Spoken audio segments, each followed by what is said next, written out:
tanto nadar para morir en la orilla. Amores, soy yo. Vean aquí el tiempo, miren, fíjense bien. Cómo el tiempo es cruel y no perdona a nadie.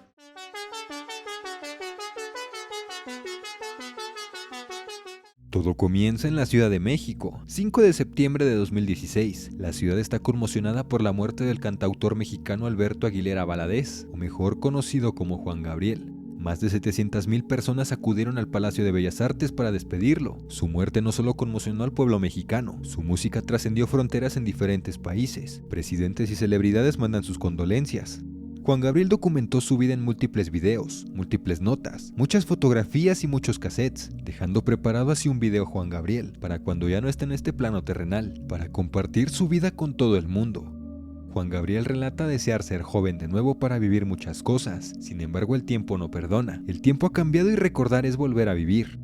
En el programa de televisión Sábados Musicales, ha sido recibido por Juan Gabriel en su casa en Ciudad Juárez. Alberto Aguilera nació en Parácuaro, Michoacán. Su padre Gabriel Aguilera Rodríguez era campesino y cuidaba sus tierras, pero un día hubo un incendio en los cultivos. Este accidente lo afectó mucho psicológicamente. Después de eso empezó a comportarse de manera extraña, y la familia tuvo que internarlo en un hospital psiquiátrico en la Ciudad de México. Desde entonces ya no volvió con su familia, y Alberto nunca lo volvió a ver. A los 6 meses de nacido, su familia emigra a Ciudad Juárez. Su madre tenía la esperanza de que las cosas cambiaran, tal vez encontrar un trabajo para poder darle una mejor vida a sus 10 hijos. A los 3 años, Alberto comienza a cantar en las calles de Ciudad Juárez, en restaurantes, camiones y tranvías, cualquier lugar donde pudiese conseguir algunas monedas. Su amigo Miguel relata que lo conoció en Ciudad Juárez. En esa época Juárez parecía Las Vegas, un lugar con una vida nocturna muy activa.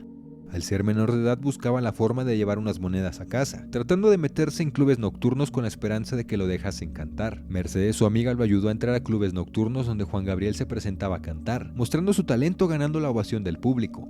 Cuando preguntaban por su nombre mencionaba a Adán Luna, su primer nombre artístico que provenía de un cómic de la época. Así nació Adán Luna, el joven cantante de voz dulce que empezaba a hacerse conocido en los bares de Juárez, cantando boleros, rancheras y baladas. Alberto relata que le pagaban $10 diarios, pero cuando lo contrataron le subieron el sueldo a 20. Al salir al escenario todo el mundo guardaba silencio para escucharlo, era algo fascinante, todos estaban atentos y maravillados por su voz y espectáculo. Alberto tenía el sueño de ser muy famoso, tan famoso que nunca lo volverían a ver en aquella ciudad. Se le hizo la recomendación a Alberto de ir a Ciudad de México a probar suerte. Alberto se negaba en principio al no querer dejar su familia, amigos y presentaciones. No obstante hizo caso, y Alberto llegó a la Ciudad de México sin dinero y solo, pero muy contento de los nuevos retos que se avecinaban. Alberto llega a la Ciudad de México pidiendo aventón en aventón, recorriendo todo el Pacífico hasta llegar a la ciudad. Al no tener dónde quedarse, se quedaba donde cayera la noche, ya sea en el metro o durmiendo en el centro de la ciudad. Vagando por la ciudad conoció a Jesús Salas, quien se volvió su amigo al ver sus presentaciones con un estilo único. Nadie le quería dar la oportunidad de cantar, ya que en aquella época había artistas ya muy bien consolidados. Sin embargo, en RCA, la disquera más importante de la época que albergaba talentos como José José, Enrico Camura decidió darle la oportunidad de grabar algunos coros para una canción de Angélica María. No obstante, no todo podía ser perfecto, ya que Juan Gabriel estuvo en la penitenciaria Lecumberri. Alberto llegó a aquel lugar porque su amiga lo invitó a quedarse con ella en su casa con algunos amigos. Sin embargo, al día siguiente al despertar habían sacado a la casa. La amiga acudió con su amante, quien tenía un cargo importante en la policía, y no dudó 2 veces en acusar a Alberto por dicho robo, por el cual le dieron 1 año y 6 meses en prisión. Pero este no sería el primer crimen que cometería el Divo de Juárez. Ya había estado en el tribunal a los 17 años por robar dinero de un bolso, a los 16 por robar perfumes en Ciudad Juárez, y ese mismo año fue detenido por la policía por su amaneramiento. En su declaración puede verse la solitaria y difícil infancia que tuvo, además de no contar con su familia, ya que a los 3 años tuvo que trabajar en casa de un sacerdote como mozo. No obstante, aquel sacerdote hablaría de él más tarde. En Lecumberri, Alberto continuaba escribiendo. Enriqueta Jiménez, o mejor conocida como la Prieta Linda, fue una mujer que conoció a través del director de la prisión de Lecumberri. Alberto tocaba a ambos sus composiciones. Enriqueta pregunta al director cómo es posible que un niño como Alberto esté preso. Fue ella quien pidió liberarlo, y quien más tarde lo llevaría a RCA, donde logró que escucharan sus composiciones. Okamura pregunta si lo había visto antes, ya que se le hace conocido. Alberto le cuenta que estuvo hace un par de años trabajando para Angélica María en algunos coros. Okamura escucha 11 canciones. Pregunta cuántas tiene escritas. Alberto menciona alrededor de 150. Sorprendido, Okamura menciona estar listo para grabar su primer disco, pero el problema era buscar un nombre artístico, porque no usarían a Adán Luna, el nombre de aquella historieta. Así surge Juan Gabriel. Los periodistas preguntan por su nombre. Alberto menciona que fue nombrado al nacer Alberto Aguilera Valadez, pero su nombre artístico es Juan Gabriel, que proviene de dos personas: Juan, quien fue su maestro y protector en el internado donde creció, y Gabriel por su padre biológico.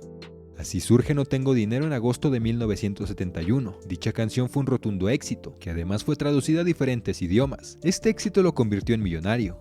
Alberto llega con Babi Lozano, una cantante y productora mexicana quien era conocida por tener contactos en la radio y en la TV local, quien además ayudaba a los jóvenes talentos a conseguir oportunidades en el mundo artístico. Alberto era fanático de tomar fotos, compraba muchas cámaras y capturaba cualquier momento que le gustase. En aquella época en la TV solo existía Televisa. En la televisora había un horario y programa estelar, donde los cantantes tenían la oportunidad de darse a conocer. Cualquier artista que pisara el foro se volvía una estrella. Al llegar Juan Gabriel logra levantar su carrera más allá que cualquier otra persona. No obstante, a Alberto no le gustaba salir en la TV, ya que pensaba que un cantante no debía dejarse ver, tal vez solo un par de veces al año, ya que así podrían escuchar su música. Juan Gabriel no tenía límites en lo que quisiera hacer con su vida artística. En aquella época estaba en auge el ranchero, y sabía que si quería perdurar en la industria musical, debería hacer música en diferentes géneros. Ahí es cuando entró al género ranchero, donde logró una gran aceptación. Juan Gabriel rompe con el estereotipo del cantante ranchero, aquel estereotipo del macho mexicano, y lo convirtió a su manera, y qué mejor que siendo amanerado. Las personas, lejos de criticar su forma de expresarse, comenzaban a celebrarlo, además de pedir más. Juan Gabriel relata que tuvo una infancia difícil, pero a pesar de eso siempre tuvo en mente superarse. En Ciudad Juárez su madre trabajaba en casa como personal de limpieza. Alberto quería ir con ella, pero esta no lo dejaba. Entre bromas mencionaba que lo enviara a un convento de monjas. Alberto pensaba que bromeaba. Sin embargo, un día su madre cumplió su promesa y lo llevó a un internado, lugar donde la mujer nunca lo fue a ver. En aquel lugar Alberto descubre la soledad, quien se convierte en su mejor amiga. En el internado tomó un cuaderno donde comenzó a escribir, y un día, al ganarse la confianza de las personas del lugar, salió a tirar la basura. Sin embargo, nunca regresó. Lo primero que hizo fue buscar a su madre. No obstante, la mujer aún continuaba trabajando en aquella casa. Este momento fue catártico para Alberto, quien lo primero que hizo fue buscar un trabajo, para así tratar de darle una mejor vida a su madre. Con el primer sueldo que ganó por su música le compró una casa a su madre Victoria. Sin embargo, esta no la aceptó y nunca quiso vivir en ella. A pesar de su esfuerzo, su madre nunca lo trató con el cariño que él esperaba. Alberto seguía buscando su aprobación, tratando de que ésta lo quisiera, pero nunca logró sentir ese amor maternal que tanto anhelaba. Por otro lado, la relación con sus hermanos era muy parecida. Ellos tampoco lo querían y su relación siempre fue de interés. A los 23 años Alberto ya era alguien importante. Su hermana Virginia fue muy comprensiva con él. En ella vio la madre que siempre quiso y el amor que nunca tuvo. Alberto hizo a su amiga Virginia y a través de ella buscaba acercarse a su madre. Así se enteró que Victoria tenía el sueño de conocer el Cañón del Sumidero. Fue un viaje muy simbólico para él, un intento de conectar con ella, tratar de cerrar heridas, demostrarle lo lejos que había llegado. A Victoria le dolía que Alberto fuera amoroso, ya que le costaba expresarse. A Alberto no le importó y siempre la trató como a él le hubiera gustado ser tratado, y siempre buscaba excusas para pasar el tiempo con ella. Pero no todo podía ser perfecto, ya que poco después de aquel viaje Victoria murió, un golpe muy duro para Alberto, ya que su madre era todo para él.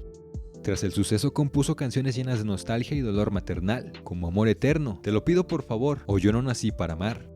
Alberto pensó en retirarse, sin embargo su madre hubiera preguntado ¿para qué fue que lo parió entonces? Así que decidió aprovechar cada oportunidad que se le presentase, para así demostrar que valió la pena ser parido. Al poco tiempo se presentó en TV el 10 de mayo, con sus canciones comenzó a sacar todo lo que siempre reprimió, comenzó a sentir coraje por todo lo que vivió, además de ver en cada mujer mayor a la mamá que nunca tuvo, como María de la Paz, quien es su manager, a quien Alberto le compuso una canción, ya que aquella mujer lo trató como ninguna. María de la Paz agradece la canción y Juan Gabriel la interpreta en TV. María de la Paz fue la representante del mejor artista del siglo, del mundo y de toda la historia. Desde el principio tuvo un buen ojo para descubrir talento. María de la Paz fue exigente en su imagen, siempre bien vestido con un buen corte y en forma. María de la Paz cuidó su imagen, siempre con traje y botas españolas. Juan Gabriel creció a su lado. Muchas personas querían contratarlo. María de la Paz filtraba los eventos y sabía cuáles le convenían. Ambos se llevaban muy bien. A donde sea que fuera llevaban una cámara para grabar algunos vlogs, donde imaginaban escenarios ficticios, que tras verlos les sacaban carcajadas. En María encontró el amor de la madre que nunca tuvo. Alberto acude a las reuniones familiares donde se divierten. En esa época se dieron cuenta que Alberto tenía un lado paternal, donde además adoptó a un niño con su mismo nombre. Juan Gabriel mostró una fascinación por las divas. María Félix fue la estrella más grande del cine mexicano. Tenía una personalidad y extravagancia única. Lo que usara siempre marcaba tendencia. Era la musa de diseñadores, modelos y pintores. Era tanta su admiración que Alberto compró el cuadro que el mismo Diego Rivera hizo para ella. Muchas de las divas del momento fueron sus amigas, siempre figuras femeninas, nunca masculinas. Rocío Dúrcal fue una mujer a quien admiraba mucho, y en cuanto llegó a México la invitó a grabar una canción. Rocío menciona no estar lista ya que la música mexicana era un tanto complicada. No obstante, Juan Gabriel la impulsó y la animó, para así grabar una canción que terminó siendo un éxito. Al morir su madre escribió una canción que guardó en un cajón por años. Sin embargo, llegó el momento de desempolvarla y la entregó a Rocío para interpretarla. Así nació Amor Eterno. Ambos grabaron e hicieron una gran cantidad de éxitos. De tantos artistas en aquella época, ninguno le llegaba a los talones. Incluso compuso canciones a José José y para el mismo Luis Miguel. Esa fue otra faceta importante en su carrera. No solo componía para sí mismo, sino para otros artistas, ganándose el sobrenombre de Rey Midas, ya que cualquier composición que fuera suya estaba destinada al éxito. Juan Gabriel cuenta en una entrevista que un día la fortuna le llegó y no estaba preparado. Juan Gabriel fue creado por Alberto. Juan Gabriel es alguien a quien Alberto respeta y admira. Juan Gabriel es él, y él es el único que puede destruirlo o llevarlo a la cima. Así cuando muera ambos morirán juntos. Juan Gabriel se había convertido en el artista más deseado del momento. Es ahí que decide grabar 5 películas que relatan fielmente su autobiografía. Todas las mujeres de la época querían estar con él. Alberto cuenta que todas las personas nacen con un don. Él nació con el don de escribir, el don de sentir, ya que gracias a su sentir fue que pudo componer tantos éxitos, y el baño era el lugar perfecto donde componía. Al salir del baño grababa todo lo que se le ocurría en una pequeña grabadora. Actualmente esos cassettes existen, y son un gran tesoro. La música era todo para Alberto, a cualquier hora se levantaba y escribía, y por toda la casa se podían encontrar fragmentos de sus composiciones. De tantas canciones no sabe si sus canciones lo hicieron famoso a él, o si él hizo famosas sus canciones. En 1984, Juan Gabriel dio uno de los conciertos más emblemáticos de su carrera, donde interpretó por primera vez en televisión su gran éxito Querida, un rotundo éxito que ningún artista de la época pudo superar, una canción muy famosa a nivel mundial. Pero no solo la canción Querida, sino el disco completo Recuerdos 2, uno de los discos más vendidos de todos los tiempos en México. Con el éxito Recuerdos 2, Juan Gabriel llegó a la cima de su carrera. No obstante, la fama tiene un precio. Cuanto más famoso eres, más expuesto te vuelves. Y las críticas comenzaron a llegar. Juan Gabriel estaba en la cima de su carrera y todo el mundo deseaba conocerlo. Pero la fama trae relaciones y entornos poco genuinos. Y todas las personas querían acercarse con él para obtener algún beneficio. Juan Gabriel confió en la palabra de muchas personas, y muchas de ellas lo terminarían traicionando. Entre muchas de ellas conoció a Joaquín Muñoz, quien rápidamente se ganó su confianza y se hizo muy cercano a él. No obstante, escribió un libro biográfico donde relata algunos momentos que Juan Gabriel no hubiera querido se hicieran públicos. Alberto mantuvo su vida personal en privado, pero Joaquín Muñoz escribió su libro Juan Gabriel y yo, todo relacionado acerca de su vida privada. Su intención desde que conoció a Juan Gabriel fue documentar su vida para obtener algún beneficio. Siempre acudía con cámaras y tomaba fotografías, y ganó muchísimo dinero lucrando con su vida privada.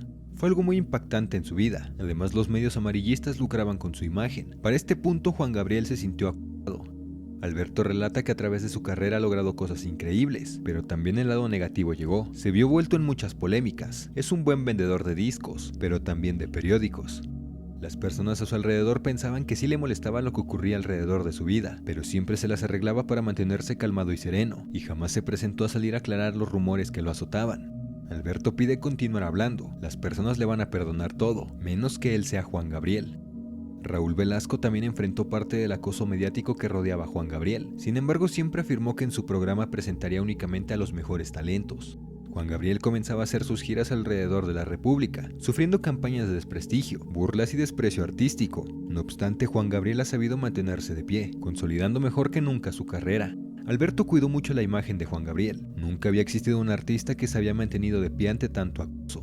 Pero no todo podía ser malo, ya que así como tenía muchos detractores, también tenía muchas personas que lo defendían y lo apoyaban incondicionalmente. María de la Paz cuenta que al mes trabajaba alrededor de 22 días. Ha empezado además con sus presentaciones en otros países como Venezuela, Argentina y Chile, siempre una presentación tras otra. En Sábado Sensacional es recibido con mucho amor por el pueblo venezolano, ya que ellos admiran verlo cantar con el corazón. Durante su estancia en Venezuela, Alberto conoce a Paco Fernández, un joven músico con quien hizo una amistad muy cercana. Paco quedó impresionado por el talento de Alberto y se convirtió en uno de los primeros apoyos reales en el extranjero. Pasaban horas componiendo y hablando de sus sueños. Cuando regresa a México, Alberto invita a Paco a acompañarlo, convencido de que juntos podrán encontrar mejores oportunidades. Aunque Paco no se volvió una figura pública, su amistad marcó una etapa importante en la vida de Juan Gabriel. En Casa Sorba, en Acapulco, Alberto disfrutaba plenamente el fruto de sus logros. Apenas dormía, no por desvelo sino por el simple placer de vivir cada instante, siempre agradecido con la vida que por fin le sonreía. El ascenso meteórico de Alberto lo llevó a ya no depender de disqueras que lo patrocinen. Es ahí que se da cuenta que las canciones que había compuesto ya no eran del todo suyas. Podría cantarlas y dejar a otros artistas cantarlas, pero él no llevaba el control monetario. La disquera cobraba todo el dinero y al final le quedaba una pequeña parte de las ganancias. Es ahí donde decide poner orden en su vida y en su carrera. Sin embargo, al revisar los contratos que había firmado tiempo atrás, se dio cuenta de algo doloroso. La disquera se había aprovechado de él, de su falta de experiencia y de su desconocimiento legal.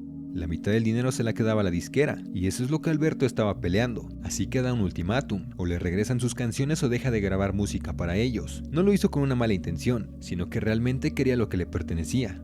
Con sus shows logró mantenerse a flote, ya que realmente su fortuna la construyó a base de vender boletos y no discos. Realmente disfrutaba el cariño del público. Abarrotaba los palenques, que en esa época eran destinados a las peleas de gallos. Las personas de los palenques en principio eran groseras y arrojaban objetos hacia él, pero poco a poco se fue ganando su cariño y aplausos. Al ganarse su confianza preguntaba quién quería casarse con él. Para sorpresa de todos era más la cantidad de hombres que levantaban la mano y gritaban.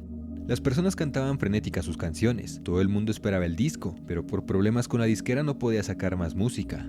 En su primer concierto en Las Vegas mencionó: debía ser algo único, debía brillar, así que acudieron con el diseñador de Michael Jackson. Ahí le hicieron un traje de charro modificado a su estilo, con colores muy llamativos. Así impulsó un nuevo estilo que comenzaba a ser del agrado de las personas, y durante la época de las premiers, usaba trajes más exóticos que nunca. En Ciudad de México se contaba que era un artista popular, un artista más de la época. No obstante, a cualquier lugar donde tocaran las personas terminaban bailando frenéticos.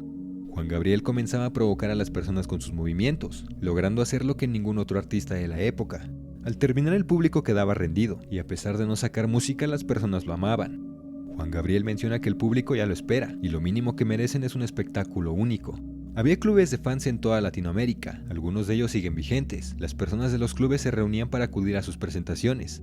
Alejandra Vargas fue la presidenta del club de fans de amigos de Juan Gabriel en todo México. Al sacar cualquier canción, las admiradoras se encargaban de darle publicidad, además de difusión tanto en televisión como en la radio.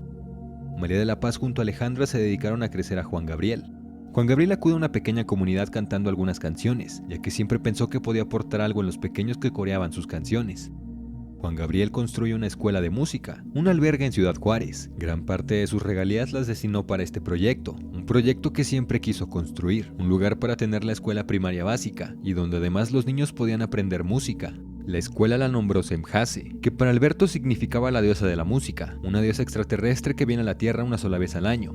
En Acapulco, Alberto presenta a su hijo Iván. Tiene un hijo, no obstante no se sabe nada de la esposa, y es algo que nadie pregunta. Antes no tenía dinero y nada que dar, ahora le sobra el dinero y tiene mucho para dar. La vida nocturna de Juan Gabriel se acaba con Iván, ahora cambiaron las noches de fiesta por fiestas infantiles. Juan Gabriel sufrió mucho por su infancia, ya que no tuvo la bendición de tener mamá y papá, y para esa época conoce a Laura Salas, a quien pidió ser la figura materna para sus hijos, que para ese entonces ya tenía Iván y Joan. Laura decide quedarse como la mamá de sus hijos. Con esto llegó la época de los papás con sus hijos, y pasado el tiempo ya eran Iván, Joan, Hans y el último Jean, quien es hijo biológico de Laura. Juan Gabriel tenía un rancho en Nuevo México, un palacio de vaqueros. En Santa Fe tuvo la mejor infancia Iván y Hans. Alberto siempre estuvo presente en las fechas más importantes de sus hijos, pasando momentos increíbles, y en cualquier festival Alberto cantaba algunas canciones. Le gustaba ser más papá que Juan Gabriel. Jean acudió a un concierto donde realmente se dio cuenta quién era su padre. Él conocía a Alberto, pero en aquel concierto conoció a Juan Gabriel. Él siempre supo lo importante que serían aquellos bellos momentos. Es por eso que siempre llevaba consigo su cámara. Sabía lo importante que sería recordar en el futuro. Vivió con su familia en Estados Unidos para mantenerlos alejados de los escándalos y todo lo que pudiera afectarlos alrededor del negocio de Juan Gabriel. Juan Gabriel era nómada, a donde sea que fuera compraba casas, las habitaba un tiempo y después las dejaba. Esto viene de su infancia ya que nunca tuvo un hogar. La mayoría de las casas de Alberto las construían en zonas alejadas de las grandes ciudades, ya que disfrutaba mucho de su soledad, le gustaba mucho su espacio personal. Le gustaba decorar mucho las casas y gastaba mucho en muebles y decoración. Alberto era un seductor y todo el mundo caía a sus pies. Ricardo Salinas de Gortari conoce a Juan Gabriel en su campaña presidencial. Tras conocerlo mostró su simpatía y apoyo incondicional para su candidatura. Esto desata una ola de críticas alrededor de su imagen. Al pasar las elecciones, Salinas gana la candidatura de forma muy cuestionable. Salinas apoyó a muchos intelectuales, además de muchas figuras artísticas del momento.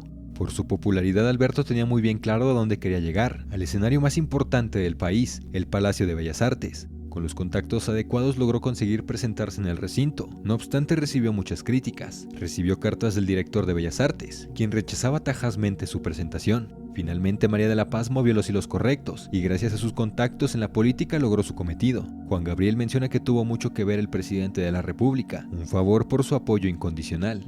A pesar de tener el visto bueno de todo el mundo afuera, dentro del recinto los músicos no querían presentarse a tal suceso.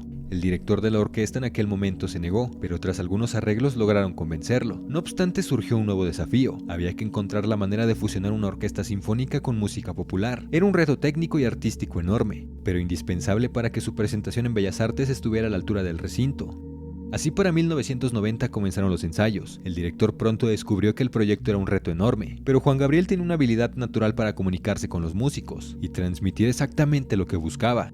Afuera del recinto surgió una amenaza de manifestación, quienes querían impedir la presentación. Sin embargo, Juan Gabriel enfrentó la situación de manera única. Invitó a los manifestantes a presenciar los ensayos, logrando calmar los ánimos y disipar la huelga. También invitó a los niños del Senjase a compartir estos bellos momentos, llenando el lugar de mucha energía y emoción.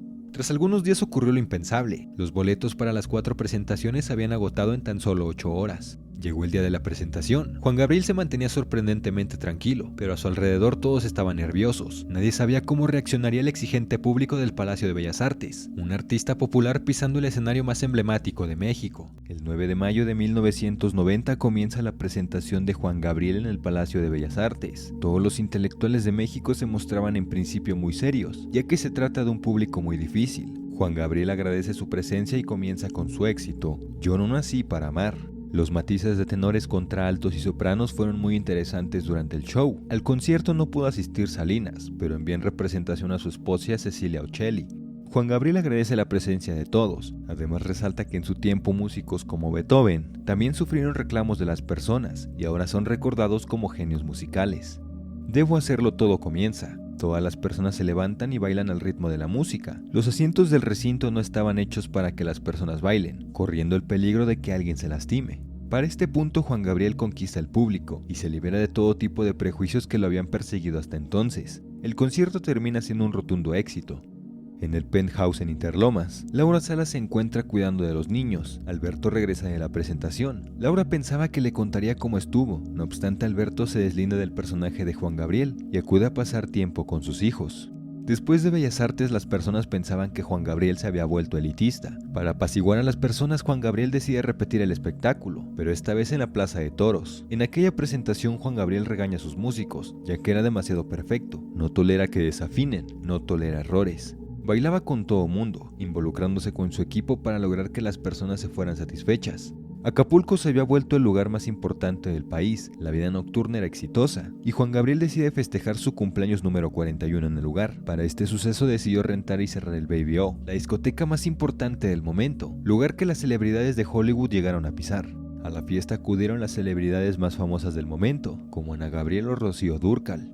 Le fascinaban sus cumpleaños, parecía un niño. Contrataron a Etta James, ya que es una mujer a quien Juan Gabriel admiraba, con quien además pasó un momento agradable cantando.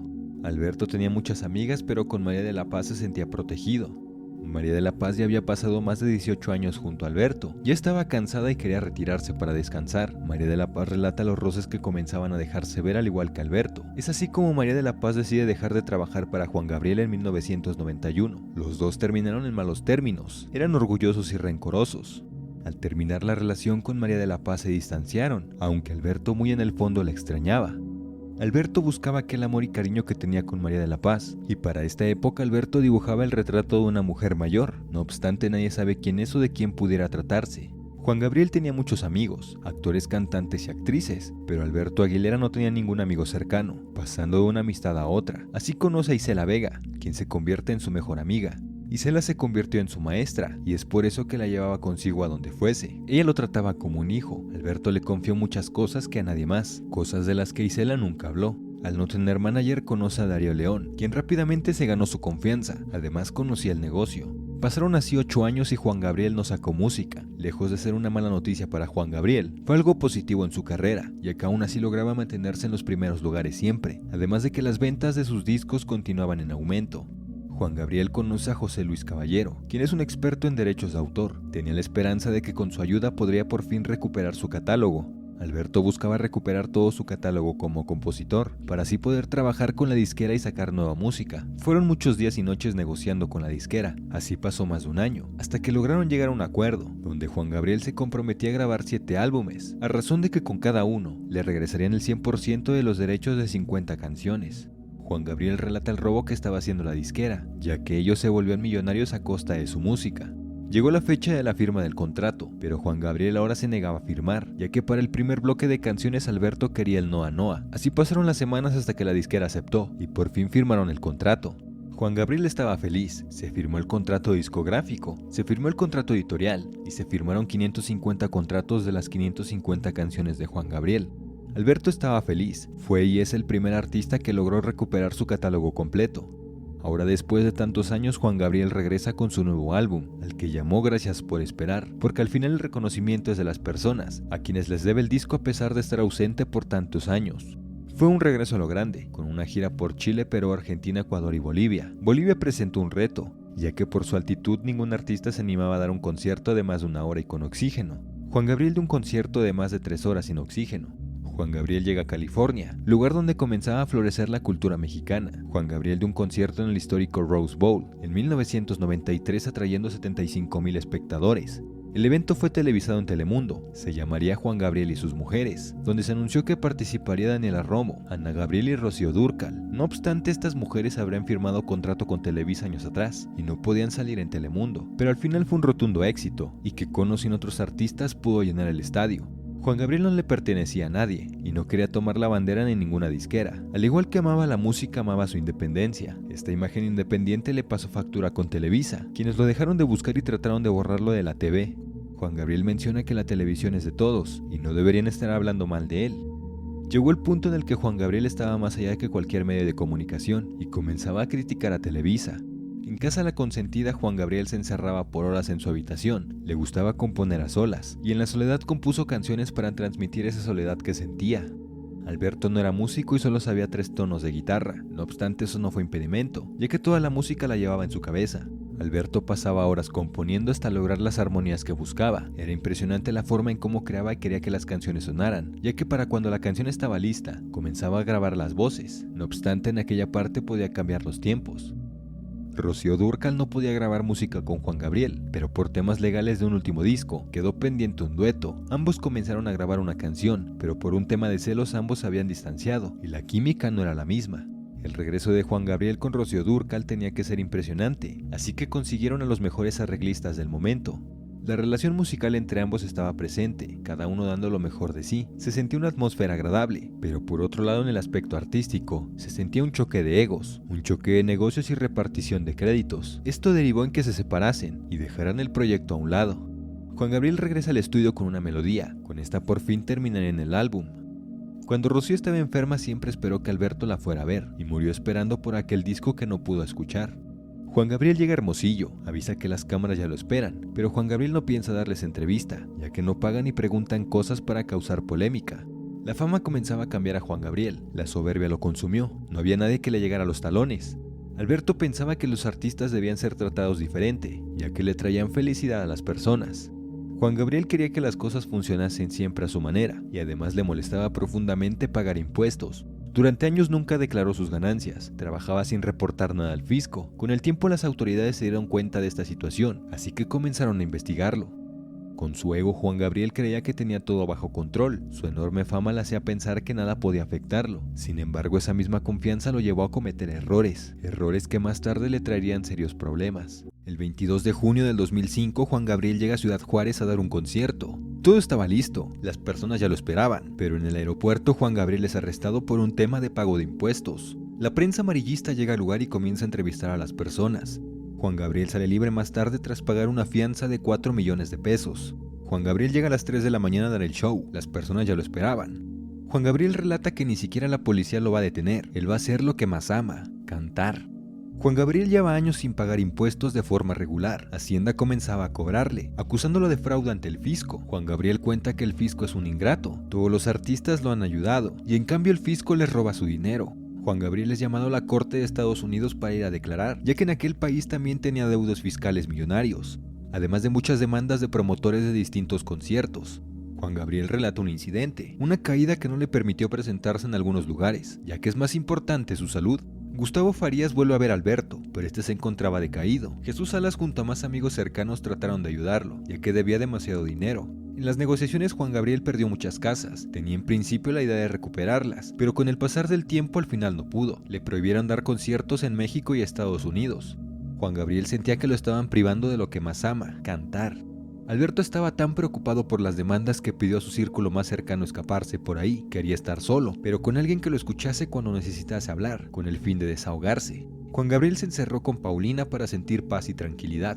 Alberto no tenía problemas de ningún tipo. Alberto era Alberto, pero cuando Juan Gabriel se metía en problemas, Alberto tenía que resolverlos. Alberto decide buscar al periodista Fernando del Rincón. Alberto sentía que le debía una explicación a su público, explicación por todos esos chismes y rumores que los medios estaban publicitando. Fernando del Rincón comienza con una entrevista con preguntas brutales hacia su persona. Fernando del Rincón pregunta si Juan Gabriel es gay. Juan Gabriel responde, dicen que lo que se ve no se pregunta. Fernando del Rincón remata con una pregunta hacia uno de sus hijos, que se dice fue concebido bajo inseminación artificial. Juan Gabriel responde, hayan sido concebidos como fuese, son sus hijos y siempre serán sus hijos. En Santa Fe, Nuevo México, Alberto construyó el rancho para niños, pero con el pasar de los años el rancho fue cerrado ya que la familia se mudó a Florida. Juan Gabriel muestra el rancho en completo abandono, una etapa muy importante en su vida había terminado. Alberto muestra un salón donde sus hijos tomaban clases, tenía muchos animales, un lugar lleno de vida, un lugar que ahora está vacío lleno de recuerdos. Para Alberto fue muy difícil ver a sus hijos crecer, pero con el paso del tiempo aprendió a desprenderse de ellos. Sus hijos crecieron alejados de la prensa amarillista, pero con el paso de los años tuvieron acceso a redes sociales y descubrieron las cosas que la prensa decía sobre ellos. Jean se entera que Laura no es su mamá biológica, no sintió molestia, simplemente agradeció a su padre por alejarlos del caótico mundo que los rodeaba.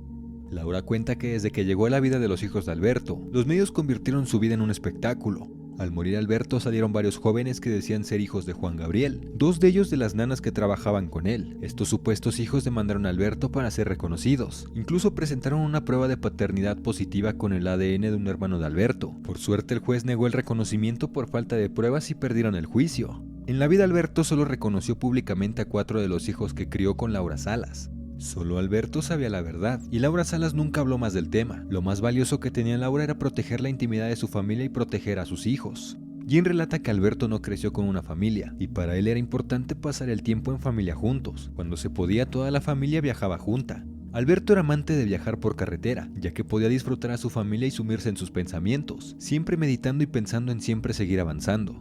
Alberto pensaba que tenía que aceptar los años con dignidad. Así surge el tema Abrázame muy fuerte. Juan Gabriel pospone todos sus conciertos al ser hospitalizado en Las Vegas. Iván fue informado. Al acudir a verlo tenía los labios morados. Además no podía respirar bien. Iván tuvo que llevarlo a la fuerza al hospital. En el hospital le diagnosticaron neumonía, además de un problema en el corazón. Los médicos recomiendan entubar a Alberto, pero corría el peligro de no volver a cantar nunca más. Juan Gabriel estuvo en el hospital cerca de 2 meses. Pedía a su hijo que lo sacara. No creía en la medicina. Él tenía sus remedios caseros y pensaba que con ellos sería suficiente. Al salir del hospital, Alberto tomó rumbo directamente a Cancún. Tenía mucho personal cerca de él todo el tiempo. Tardó mucho tiempo para recuperarse, cerca de 4 meses. Lo único que le pedía al universo era volver a cantar. Fue tanto su deseo que mágicamente regresó mejor que nunca. Alberto regresa con una entrevista de Juan Gabriel a Alberto. Juan Gabriel agradece a Alberto siempre estar con él, siempre defenderlo y siempre apoyarlo. Alberto está agradecido con Juan Gabriel por darle tanto durante toda su vida, y ahora ambos deben cuidarse y seguir adelante. Juan Gabriel sale a las calles con una energía nunca antes vista. Después de salir del hospital regresó con otra mentalidad. Todo el tiempo quería grabar música, mencionando ya no tener más tiempo. Así comienza con su disco de duetos. La primera artista invitada fue Natalia Lafourcade. Natalia, nerviosa, no sabía cómo comenzar o qué esperar de aquel dueto. Juan Gabriel la tranquiliza y sirvió de guía durante todo el proceso. Natalia resalta el aura que emana Juan Gabriel. El nivel de pasión con el que canta la deja impresionada. Con el tiempo se fueron sumando talentos como Marc Anthony, Andrés Calamaro, Julián Álvarez, J Balvin, Espinoza Paz, Luis Fonsi y Natalia Jiménez. Esto lo llevó a vender millones de discos, y durante 2 años seguidos ganaron los Billboard. Tenía demasiados proyectos musicales y canciones inéditas, una energía nunca antes vista con el propósito de grabar. De alguna manera ya intuía que se acercaba el final. Alberto siempre seleccionaba los trajes que iba a usar para sus presentaciones. Siempre viajaba con más de 3 maletas. Además, nadie podía ver lo que iba a usar antes del show, ya que esa era la sorpresa. Al salir al escenario se olvidaba de todo. Era lo que más amaba. Se olvidaba de sus problemas y se entregaba por completo al público. Alberto le regaló las personas a Juan Gabriel para que las personas lo amasen. Eso era suficiente para Alberto. Alberto cumple años y agradece a todos por todo lo vivido con el paso de los años. Uno a uno agradece por el apoyo brindado. Laura menciona que tal vez se trate de nostalgia, porque en el fondo solo Alberto sabía cómo se encontraba de salud. Todos los que estuvieron en aquella fiesta estuvieron con Alberto hasta el final, nunca los dejó, nunca se separó y siempre estuvieron ahí. Alberto menciona que ya había llegado más allá de las estrellas, ya había conquistado lo más alto, ahora no sabía dónde ir, ya que no había nada más por conquistar. Llegó la fecha de una cita médica donde le tenían que cambiar una válvula en el corazón. Alberto no quiso ir, ya sabía lo que iba a pasar. Su amigo Jesús Salas acudió a verlo 6 días antes de que pereciera. Alberto le cuenta que llegó la hora, tiene que irse. Alberto graba su último video inédito, donde muestra a las personas cómo el tiempo es cruel y no perdona a nadie, y usa este último video para despedirse. Los últimos días reunió a sus hijos para asegurarse de que estuvieran bien, presentía el final cerca. El 26 de agosto del 2016 en California, Juan Gabriel da su última presentación enalteciendo a su país, México. El 28 de agosto del 2016, una llamada alerta a los teléfonos de emergencia. Su círculo más cercano fue notificado, todos estaban en shock. Su grupo de mariachi se reunió para dar un último show. Alberto pensaba que cantando también se reza, y todos reunidos tocaron 7 canciones en su memoria. María de la Paz fue notificada, una noticia que le afectó gravemente. A los 5 días de la noticia fue internada de emergencia en el hospital, y pasado un mes pereció. Alberto Aguilera murió en el 2016, pero Juan Gabriel sigue vivo en la memoria de las personas y en las canciones que compuso. Juan Gabriel seguirá presente de generación en generación. Juan Gabriel es eterno. Lo que queda grabado, grabado queda. Nunca se esfuma, nunca muere.